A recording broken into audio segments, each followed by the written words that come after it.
Magandang araw! Handa ka na ba sa bago mong aralin? Sa module na ito ay muli na namang mahahasa ang inyong angking galing at kakayahan sa pamamagitan ng pagsagot sa mga gawaing nakapaloob dito. Matututuhan mo rin ang tungkol sa ngalan ng tao, lugar, hayop, bagay at pangyayari.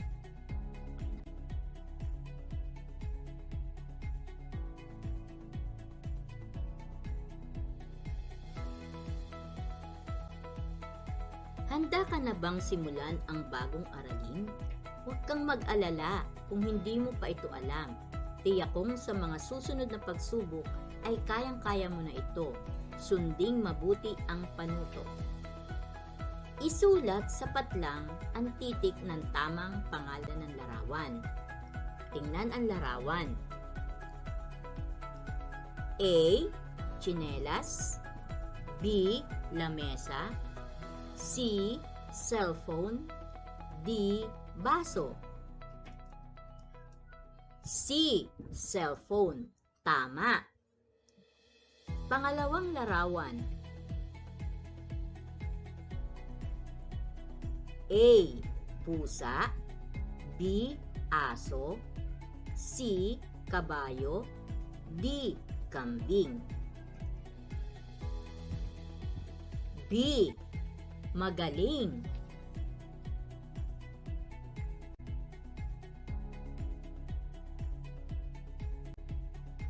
Ikatlong larawan. A. Palengke. B. Eskwelahan. C. Munisipyo. D. Simbahan. D. Simbahan. Tama. Tingnan ang ikaapat na larawan. A. Mahal na araw. B. Bagong taon. C. Kaarawan. D. Binyag. B. Bagong taon. Mahusay. Number 5. A. Guro. B. Bombero. C. Presidente. D. Doktor. D. Doktor. Magaling.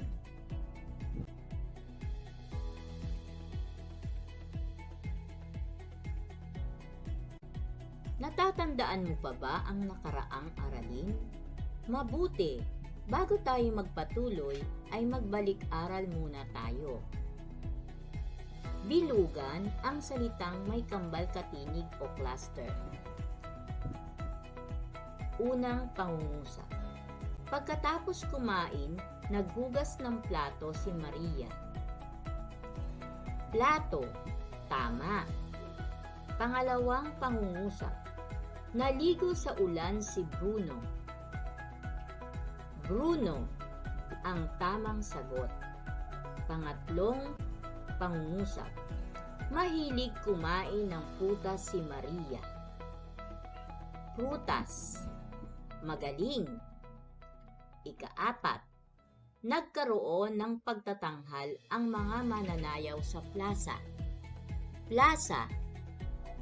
At ang huling pangungusap, si Brenda ay mabait at masunuring bata. Brenda, mahusay.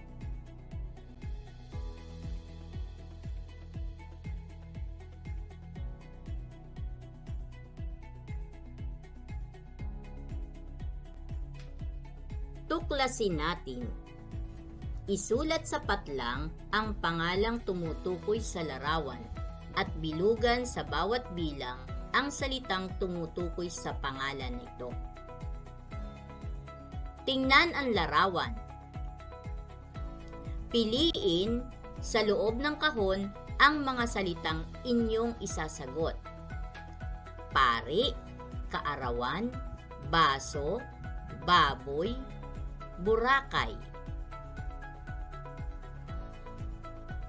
Kaarawan, tama. Ano naman ang salitang tumutukoy sa pangalang kaarawan?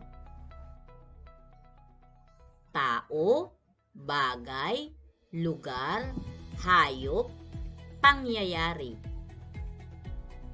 Pangyayari, magaling.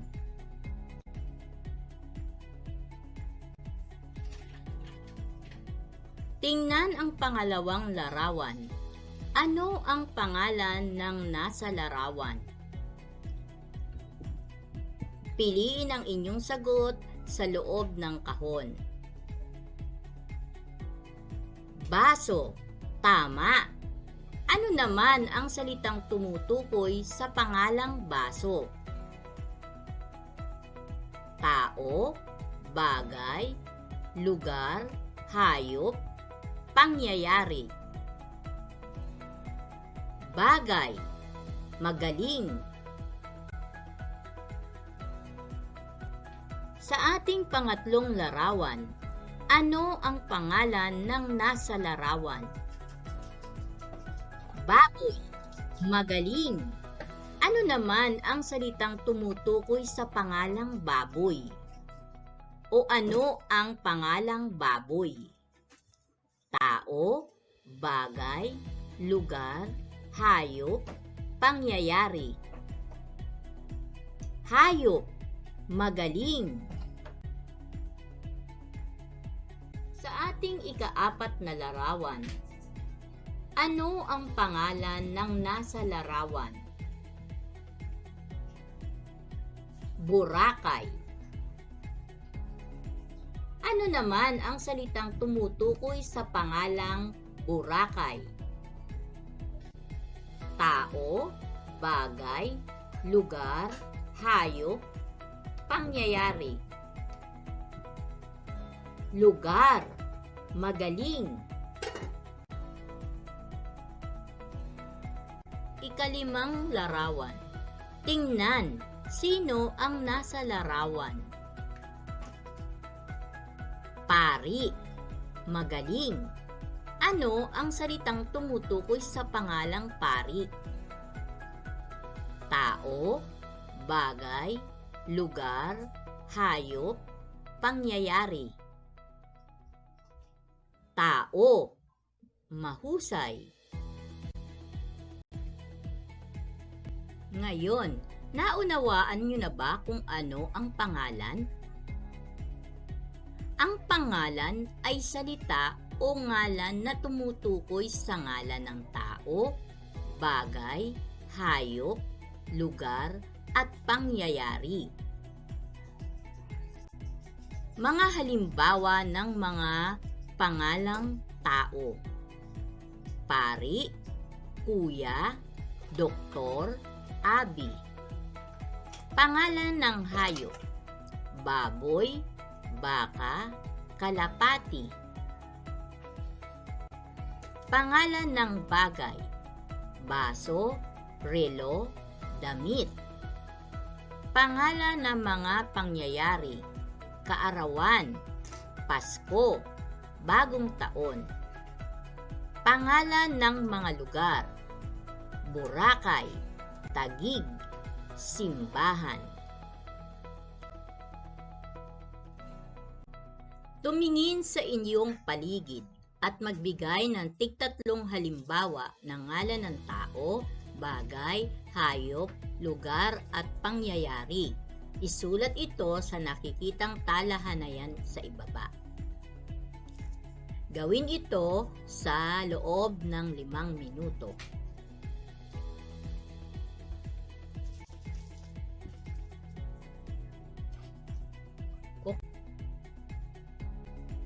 Upang mapagyaman mo pa ang iyong kakayahan, gawin ang sumusunod na gawain na inihanda ko para sa iyo. Alam kong kayang-kaya mo ito, kaya simulan mo na ang paggawa.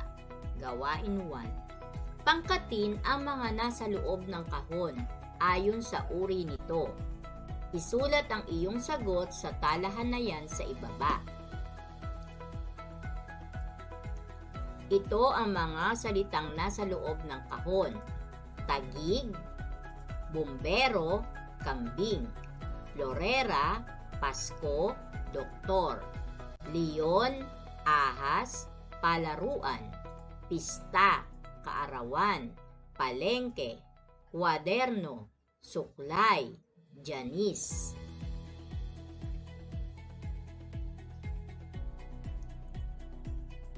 Sa talahanayan ng mga tao, ang tamang sagot ay bombero, doktor, tiyanis.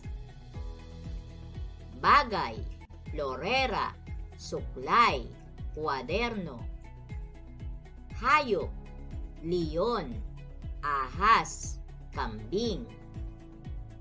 Lugar, tagig, palaruan, palengke. Pangyayari, pista, Pasko, kaarawan. Magaling, nagawa mo ng tama ang aking pinagagawa sa iyo.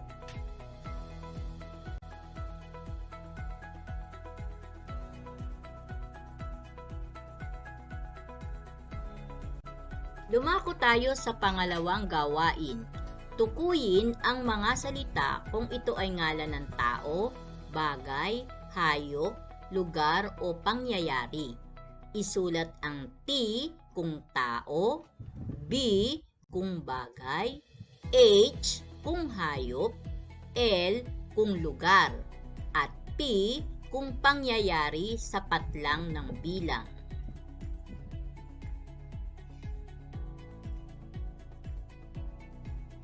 Una, binyag. P, pangyayari. Pangalawa, Boracay. L, lugar. Pangatlo, buwaya. H, hayop. Pang-apat, kapitan. T, tao. At panglima, telebisyon. B, bagay. Magaling. Handa na ba kayo para sa ating pangatlong gawain? Kung handa na, pakinggan ang panuto. Kulayan ang sumusunod na nakakahon ng mga salita na makikita sa bawat bilang ayon sa kanilang kategorya. Pula sa tao, asul sa bagay, berde sa hayop, dilaw sa lugar, lila sa pangyayari. Unang bilang, kapanganakan. Lila, pangyayari. Pangalawa, kabayo. Berde, hayop. Pangatlo, sundalo. Pula, tao. Pang-apat, kutsara. Asul, bagay. Panglima, simbahan. Dilaw, lugar.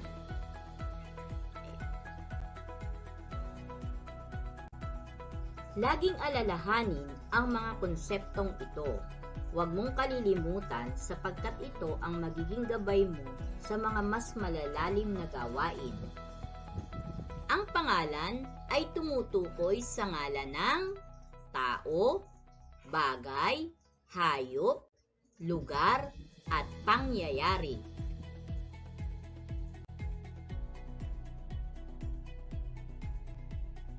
Oras na para sagutin ang sumusunod na gawain. Dito natin masusukat ang lalim ng iyong natutuhan. Isulat sa patlang ang titik ng tamang sagot na tumutukoy sa mga salitang may salungguhit.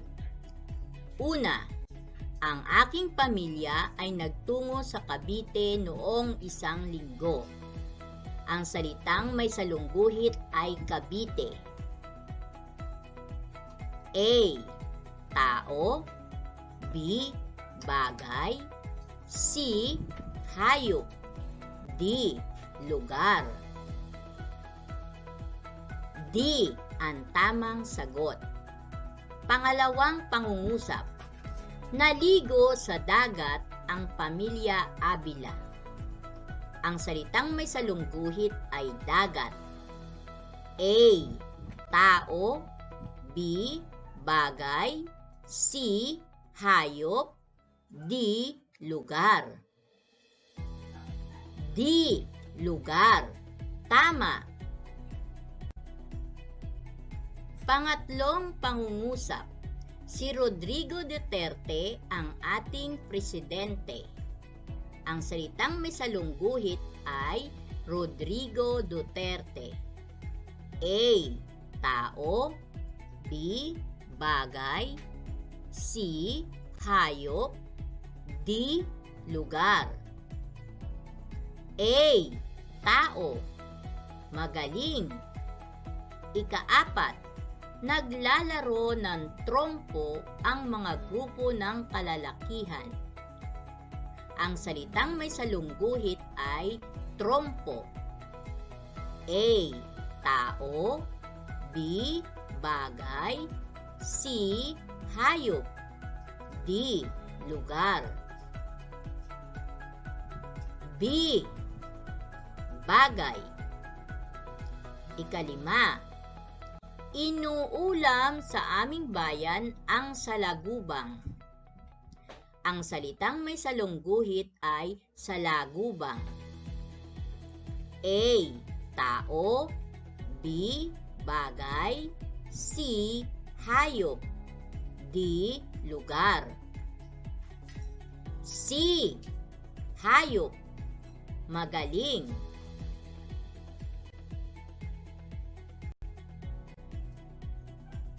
Hanggang dito na lang ang ating aralin, mga bata. Sana marami kayong natutunan sa ating aralin. Salamat, mga bata. Sa susunod ulit, stay safe and God bless.